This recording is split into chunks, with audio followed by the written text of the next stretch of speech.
Visakha steel plant ప్రమాదంలో మృతుల సంఖ్య 10కి చేరింది. 7 హిల్స్ హాస్పిటల్లో చికిత్స పొందుతున్న మరో కార్మికుడు సూరిబాబు మృతి చెందాడు. దీంతో సూరిబాబు మృతితో సీతానగరం గ్రామంలో విషాద ఛాయలు అలుముకున్నాయి.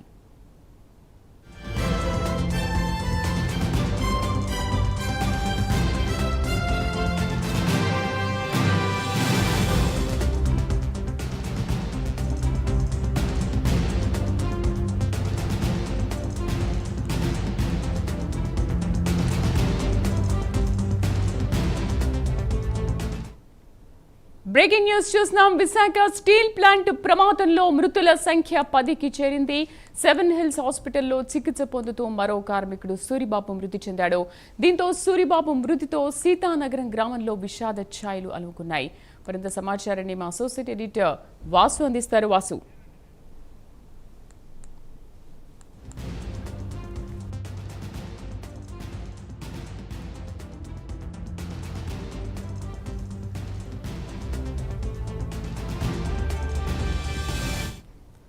రైట్, దీనిపైన పూర్తి సమాచారాన్ని మా అసోసియేట్ ఎడిటర్ వాసు అందిస్తారు. వాసు, ఇది వైజాగ్ స్టీల్ ప్లాంట్ ప్రమాదంలో గాయపడిన కార్మికుడు సూరిబాబు కాసేపటి క్రితం మృతి చెందారు తీవ్ర గాయాలతో. స్టీల్ ప్లాంట్ ప్రమాదంలో మృతుల సంఖ్య ఇప్పటికి 10కి చేరింది. ఈ తీవ్ర గాయాలతో టౌన్ హాస్పిటల్లో గత కొండూరుగా కూడా చికిత్స పొందుతున్నారు. ఈయన సూరిబాబుకి భార్య వరలక్ష్మి, ఇద్దరు లోకేష్, ప్రమీల పిల్లలతో పాటు విధంపేట ప్రాంతంలో కుటుంబంతో కలిసి జీవిస్తున్నాడు ఆయన. సూరిబాబు మృతితో ఆ గ్రామంలో విషాద ఛాయలు అనుకున్నాయి. ఈ నెల 8వ తేదీన భారీ ప్రమాదం జరిగింది. ప్రమాదంలో అక్కడికక్కడే 8 మంది మృతి చెందారు. మృతి చెందిన 6 ఏమో తీవ్రంగా గాయపడ్డారు. ఆ గాయపడిన వారిలో తెల్లవారి ఒక అతను చనిపోయారు. ఇప్పుడు ఇంకొకటి అంటే మొత్తం 8 నుంచి 10కి చేరే మృతుల సంఖ్య.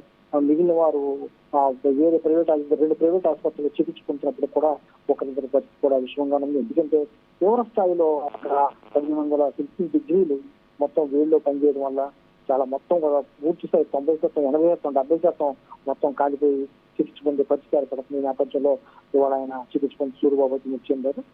స్టీల్ ప్లాంట్ కి సంబంధించి మరోవైపు ఇప్పటికే విచారణ కూడా జరుగుతుంది. ఈ మృతుల పట్ల నష్టపరిహారం ₹1,00,00,000 ఇవ్వాలని ఆందోళన చేస్తున్నారు. ఇవాళ కూడా కార్మికులు ప్రెస్ మీట్ జరుగుతుండగా ఆందోళన చేసి నష్టపరిహారం పెంచాలని కోరుతున్నారు. మరోవైపు మృత్యువాత పడుతున్నటువంటి కార్మికుల సంఖ్య పెరుగుతుంది.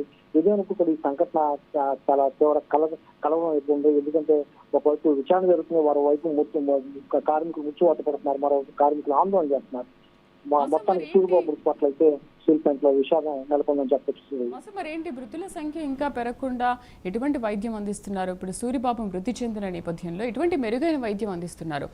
హాస్పిటల్లో మిగతా వాళ్ళ పరిస్థితి ఎలా ఉంది? వాస్తవానికి పర్సంటేజ్ దాన్ని బట్టి కాలిపోయింది. మొన్న చనిపోయిన ఒక కార్మికుడు 90% మొత్తం కూడా కాలిపోయాడు. ప్రస్తుతం సూరిబాబు 70% కూడా కాలిపోయి బతికించడానికి ప్రయత్నం చేశారు. మిగిలిన వాళ్ళు కూడా 70%, 60% ఇలా కాలిపోయినటువంటి పరిస్థితి తెలుస్తుంది. మిగిలిన వాళ్ళు ఒకరిద్దరు పరిస్థితి విషమంగా ఉన్నప్పుడు కూడా మెరుగైన వైద్యం అందించేందుకే కిమ్స్ ఐకానిక్ కానీ 7 హిల్స్ కానీ ప్రభుత్వం ప్రైవేట్ హాస్పిటల్ తరలించింది. అవసరమైతే హైదరాబాద్ కానీ ఇతర ప్రాంతాలకు కూడా తరలించడానికి కూడా సిద్ధంగా ఉందని చెప్పడం జరిగింది. కానీ వైద్యులు ఇక్కడ ఉంచి మెరుగైన వైద్యం అందించేందుకు తమ వంతు కృషి చేస్తున్నారు. మరి రానున్న రోజుల్లో మరి ఎటువంటి పరిస్థితులు ఎదుర్కోవాల్సి వస్తుందో, మరి వాళ్ళ పరిస్థితి ఎలా ఉందనేది వైద్యులు చెప్పే దాని ప్రకారం అయితే కాస్త మెరుగ్గా ఉన్నది చెప్పినప్పుడు కూడా మొన్న 8 మంది చనిపోయినప్పుడు ఇద్దరు పరిస్థితి విషమంగా ఉందని చెప్పారు. ఆ ఇద్దరిలో మొన్న ఒక కార్మికుడు చనిపోయాడు, ఇప్పుడు మరో కార్మికుడు చనిపోయాడు. మరి మిగిలిన వాళ్ళ పరిస్థితి స్థిరంగా ఉందని వైద్యులు చెప్తున్నారు. Right Vasu, thank you.